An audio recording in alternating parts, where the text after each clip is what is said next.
Penuhi hatiku dengan hadir-Mu.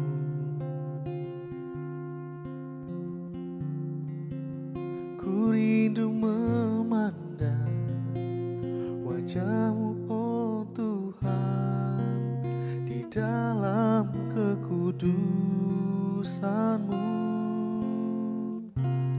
Bawaku dekat dalam hati-Mu.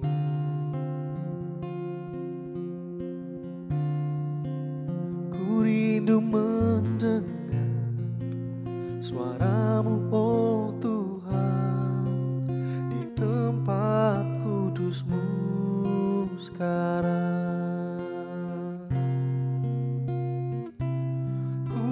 Rasakan kasih-Mu dan indahnya kekudusan-Mu. Penuhi dengan kasih-Mu, diam di hadirat-Mu.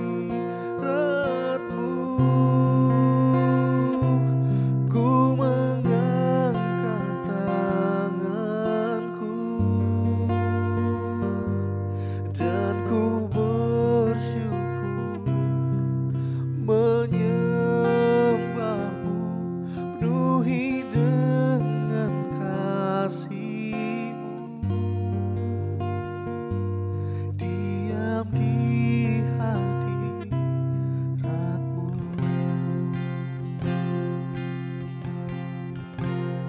Penuhi hatiku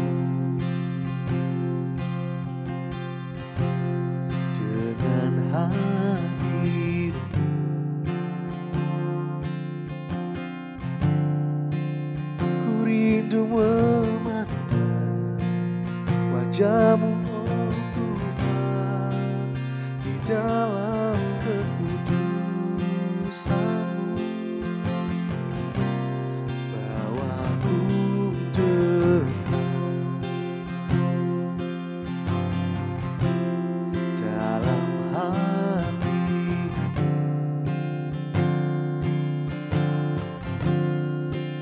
Ku rindu mendengar suara-Mu, oh Tuhan, di tempat kudus-Mu sekarang. Ku rasakan kasih-Mu dan indahnya kekudusan-Mu. Penuhi dengan kasih-Mu,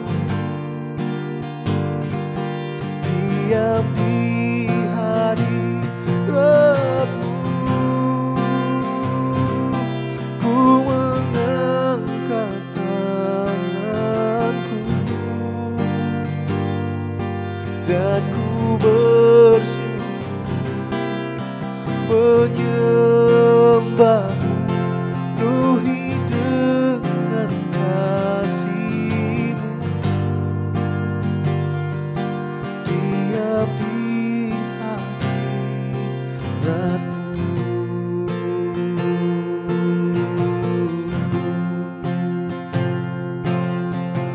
Penuhi kami dengan kasih-Mu, Tuhan.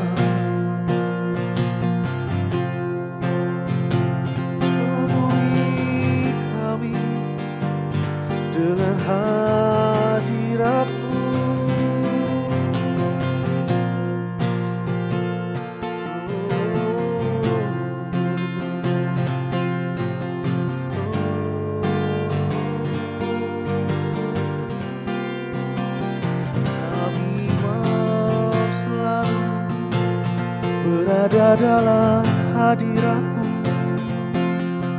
Kami mau selalu melekat dengan hati-Mu.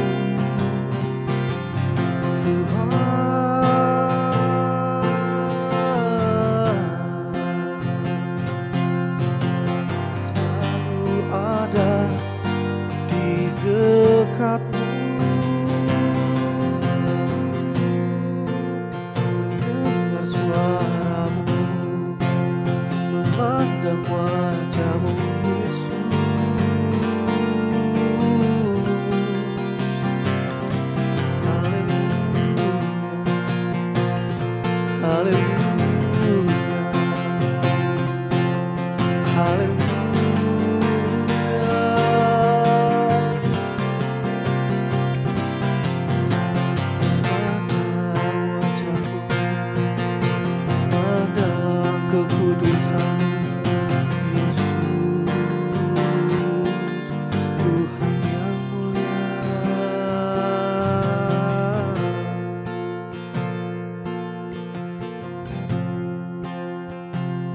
Kami tak mampu jauh dari-Mu. Kami tak mampu di luar hadirat-Mu, Tuhan.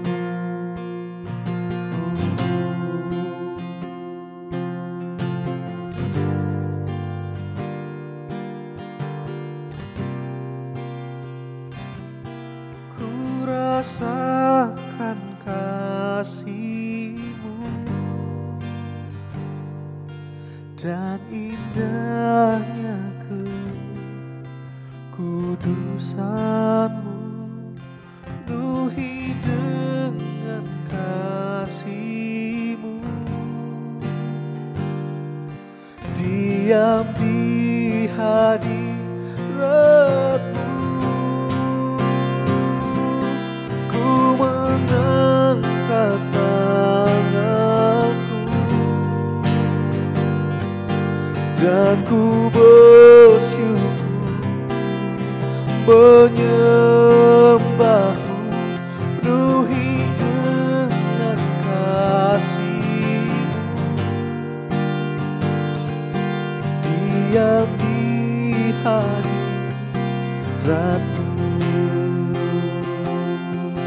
penuhi dengan kasih-Mu.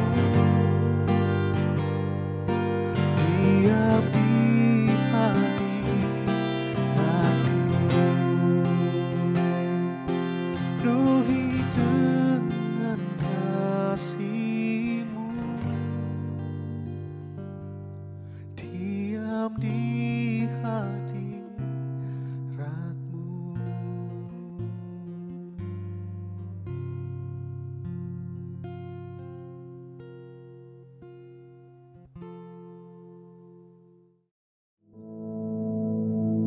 Our Father, which art in heaven, hallowed be thy name. Thy kingdom come, thy will be done in earth as it is in heaven. Give us this day our daily bread, and forgive us our debts, as we forgive our debtors. And lead us not into temptation, but deliver us from evil. For thine is the kingdom, and the power, and the glory, forever. Amen.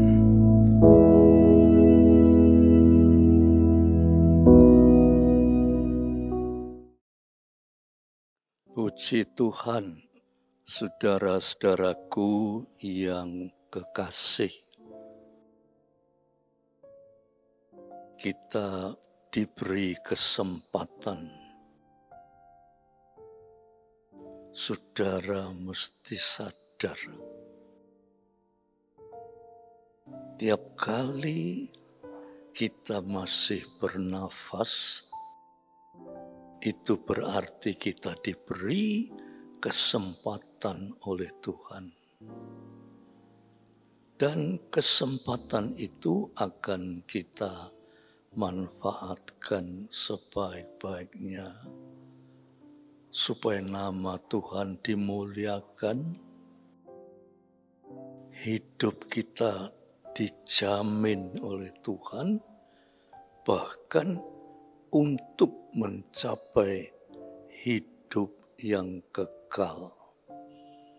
Sebelum kita merenungkan firman Tuhan, kita akan bersama-sama berdoa.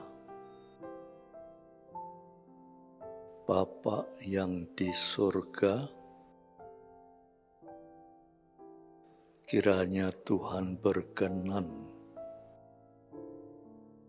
oleh kuasa Roh-Mu yang kudus, kami merenungkan firman-Mu, dan oleh pertolongan Roh-Mu yang kudus, kami disentuh hati kami sehingga kami dapat mengerti kehendak-Mu. Terima kasih Tuhan, dalam nama Yesus Kristus. Amin. Saudara-saudaraku yang kekasih, mari kita bersama-sama membuka kitab suci, ya, dan kita membaca di dalam surat Galatia, pasal yang ke-5, ayat 16 sampai 18. Ya. Galatia pasal 5 ayat 16 sampai 18. Saya bacakan ya, saudara. Ayat 16, maksudku ialah hiduplah oleh Roh, maka kamu tidak akan menuruti keinginan daging. Sebab keinginan daging berlawanan dengan keinginan Roh, dan keinginan Roh berlawanan dengan keinginan daging. Karena keduanya bertentangan, sehingga kamu setiap kali tidak melakukan apa yang kamu kehendaki. Akan tetapi,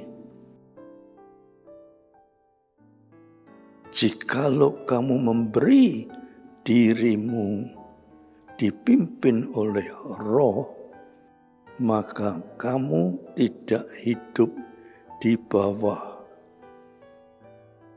hukum Taurat. Saudara, kesempatan ini kita coba merenungkan ya saudara. Maksudku ialah hiduplah oleh Roh. Kelihatannya saudara ya, ayat ini berkata, aku bermaksud supaya kamu hidup oleh Roh. Tetapi di dalam bahasa Indonesia itu agak sedikit beda dengan bahasa aslinya. Ya. Bahasa aslinya itu bukan maksudku ialah hiduplah oleh Roh. Dengan terjemahan Indonesia mungkin ya saudara, terjemahan Indonesia juga cukup baik ya, untuk kebudayaan Indonesia ya. Tetapi bahasa aslinya itu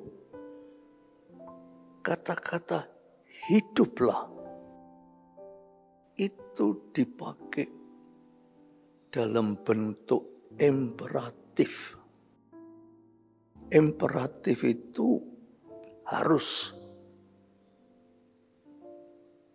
tidak boleh tidak, harus. Dengan kata lain, anak-anak Tuhan harus hidup oleh Roh. Ya. Dalam bahasa Indonesia, maksudku ialah hiduplah oleh Roh. Itu mungkin ya, karena kita ini bahasanya mungkin lebih halus ya. Jadi dipakai kata-kata yang lebih halus. Tapi bentuk kata aslinya itu bentuk hiduplah. Itu bentuk perintah. Harus.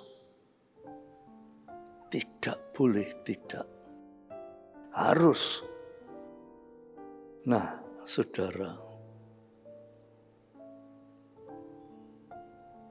hidup kita ini kalau tanpa Roh Kudus, ya, kita ini seperti tadi yang sudah baca, melakukan segala tindakan hidup. Itu segala tindakan hidup kita itu adalah tindakan hidup yang ujung-ujungnya dosa.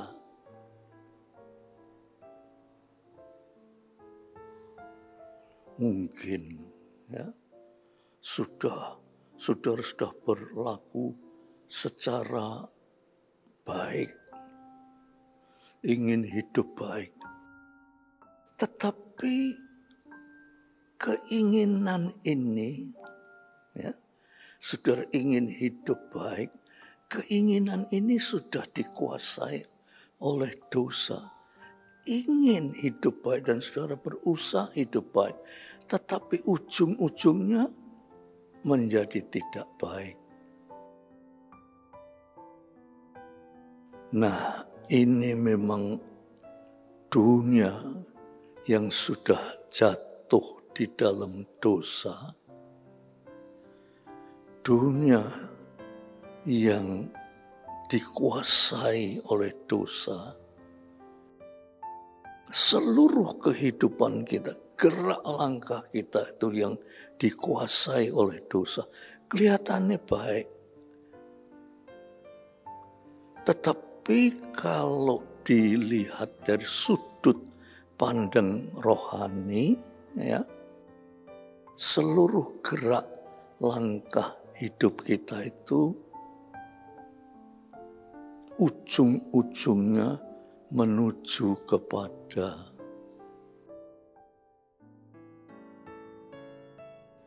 hidup yang tidak benar di hadapan Allah.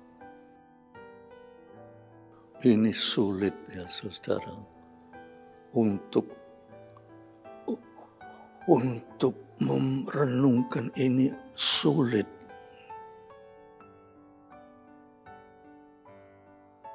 Sulit betul.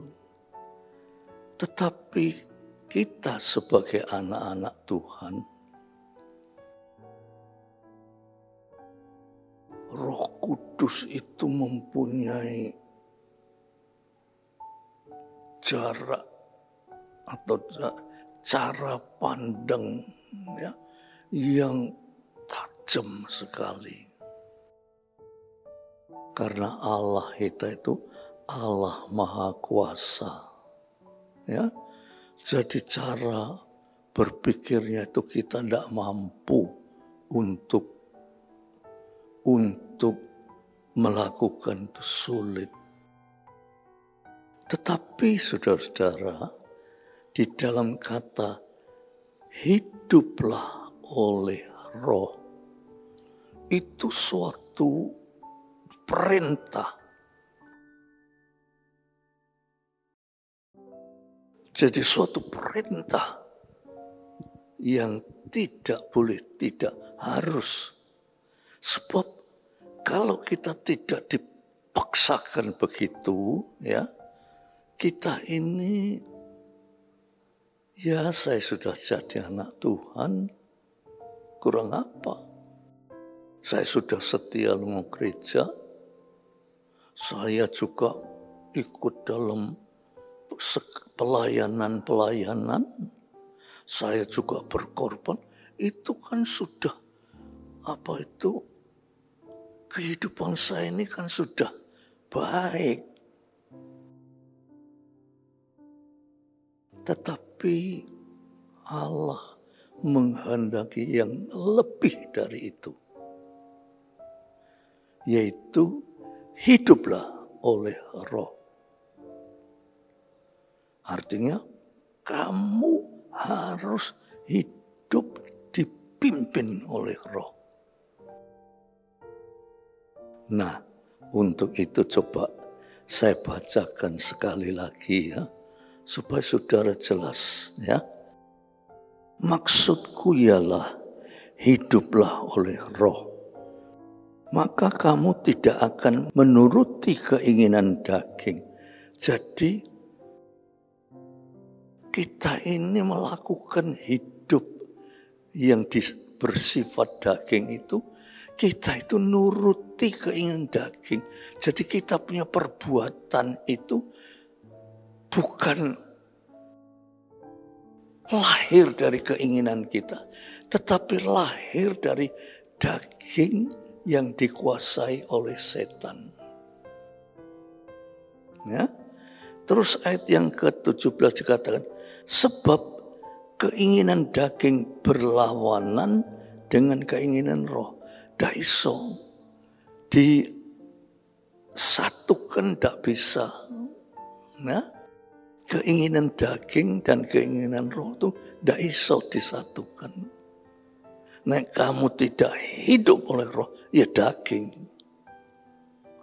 Tidak bisa dikatakan, saya sudah pelayanan, saya sudah bersaksi, saya sudah berbuat ini, sudah. Itu semua kalau bukan hidup oleh roh, itu semua daging. Ini kata-kata ini tajam sekali. Tapi bagaimanapun juga ya saudara, kita harus mengerti kehendak Allah. Sebab kita ini tidak ngerti bahwa daging itu ujung-ujungnya menuju kepada hukuman yang kekal. Kita ini tidak ngerti. Tetapi kita sebagai anak-anak Tuhan harus hidup di dalam roh. Sehingga Roh Kudus itu memberi pengertian. Ya. Terus ayat yang tadi 17 ya, saya teruskan ya. Sebab keinginan daging ya berlawanan dengan keinginan roh. Keinginan roh berlawanan dengan keinginan daging. Karena keduanya bertentangan. Sehingga kamu setiap kali tidak melakukan apa yang kamu kehendaki. Jadi apa yang kita lakukan itu bukan kehendak kita. Aneh ya saudara. Kita sering tidak memikirkan sampai di situ. Kami sering ya, apa yang saya lakukan itu yang aku sukai. Tetapi itu sebetulnya apa yang kita lakukan itu bukan yang kita sukai. Umpamanya, saudara kepingin mencapai hidup yang kekal. Itu yang kita sukai. Tetapi apa yang kita lakukan sebetulnya menurut keinginan daging itu bukan yang aku sukai. Tapi aku lakukan. Ini yang sulit saudara-saudara. Ya. Tetapi jangan kita lantas frustrasi, bingung, tetapi kita tenang. Sebab Roh Kudus akan menjernihkan pikiran kita. Roh Kudus akan memberi penerangan yang jelas tentang kehidupan daging dan kehidupan Roh Kudus. Itulah saudara-saudara sedikit renungan ya, dengan maksud mari kita sebagai anak-anak Tuhan jangan cukup begini, terus kita kejar sampai di mana kita memperoleh pimpinan Roh Kudus, terus kita kejar. Itu saudara terus baca, saudara, ayat 22, 23 dan seterusnya. Oh, bagus sekali. Itu tujuan kita. Dan menurut Roh itu membuahkan kasih. Saudara kalau sudah bisa hidup dalam kasih, orang yang hidup dalam kasih itu tidak ada ketakutan, kekhawatiran, kegelisahan, bahaya, dan seterusnya. Di dalam kasih, orang yang hidup di dalam Roh itu mempunyai kasih. Dan di dalam kasih itu ada sukacita. Saudara hidupnya penuh sukacita, damai sejahtera, sabar, kemurahan. Kita tidak lagi memikirkan kita itu mempunyai kemurahan, kebaikan, kesetiaan kepada Tuhan. Lemah lembut artinya rendah hati dan penguasaan diri. Kita bisa menguasai diri. Sebetulnya sekarang ini kalau hidup kita tidak dikuasai oleh Roh, hidup kita itu tidak bisa menguasai diri kita sendiri. Oleh sebab itu dikatakan di dalam ayat yang ke-18 dikatakan, akan tetapi jikalau kamu memberi dirimu dipimpin oleh Roh, maka kamu tidak hidup di bawah hukum Taurat. Nah, ini tentang hukum Taurat itu membutuhkan penjelasan. Tapi yang jelas, saudara-saudara, ya, ahli Taurat